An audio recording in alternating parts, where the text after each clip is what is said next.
If you're short on time but still want to get in a good workout, believe it or not, 15 minutes is really all you need. I'm here at the House Barbell Club, and we're going to meet up with a personal trainer to find out how exactly you can get an effective workout in just 15. Come on. Hey, Lawrence. Hey, how you doing? Good. Good to see you again. All right, so today we're going to focus on strength.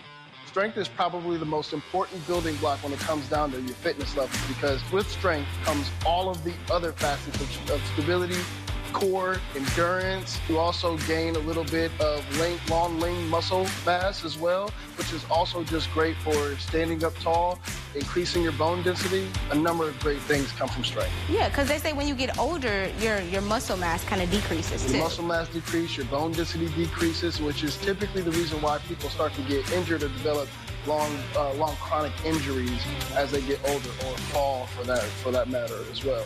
So I'm at your mercy. Let's get started.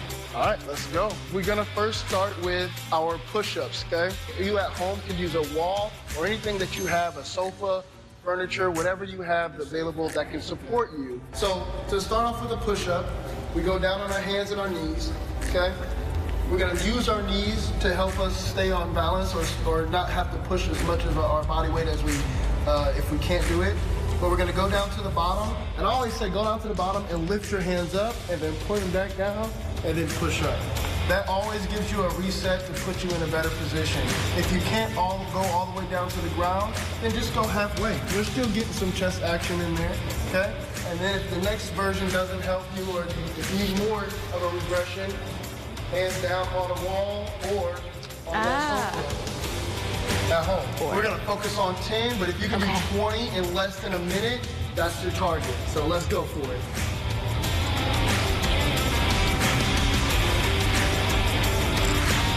Woo! Right?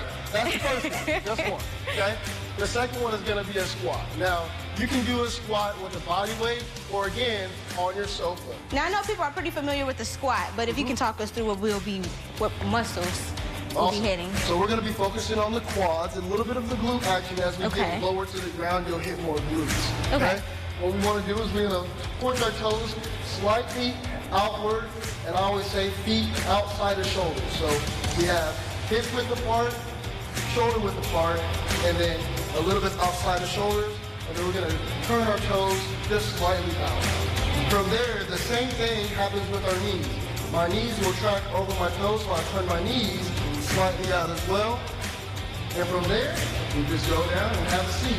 So arms out in front just so we keep our torso upright, and then you just go down into your squat as much as you can, and then stand back up. And the great thing about these workouts are we can do them anywhere as long as we have the space. Anywhere you need to. You don't have to be in a gym. Nice. Okay? Awesome. And then the next one that we're going to focus on is the YTW. Okay?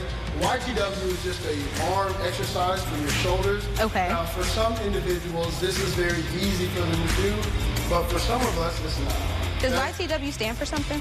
The letter Y, the letter T, and the letter W. Simple as that. It's a shoulder exercise, and you're going to use your arms to make those letters. So we're going to go from a Y, the letter Y, the letter T, and then the W. Oh, that's simple. Right? And all we're really focusing on is muscles in the back of the shoulder, and we want to squeeze those muscles so the shoulder blades come together, come down, and work in the different movements that they have. So Y, T, W. Something simple, easy to work with, and it's great for your shoulders. Building strength here. Building strength. Yeah. Okay, what's next? And then the last one is going to be an RDL. Okay? So it's essentially just a hip in. Okay? And this one's the hardest for people to get and understand, just because I don't know why, honestly, but it's one of the hardest ones for people to get. So we're going to have our feet down at hip width apart. Okay? Okay. From there, we grip the ground with our toes. Okay? And then we have a slight bend in the knees. All right? From there, you want to slide your hips backwards. So if our hips, our butts, we're on a conveyor belt. It goes forward, it goes backwards. I just want you to slide your butt as far back as possible and let your body just do what it naturally does. So you just slide your hips back as much as possible. Once you feel that stretch in your hamstring, you stand up. Is this a dual workout, or if you feel it in your hamstrings more than your glutes, are you doing it wrong? No, this is going to target the hamstrings and the glute muscles because the hamstrings attach up into where the glute muscles are at.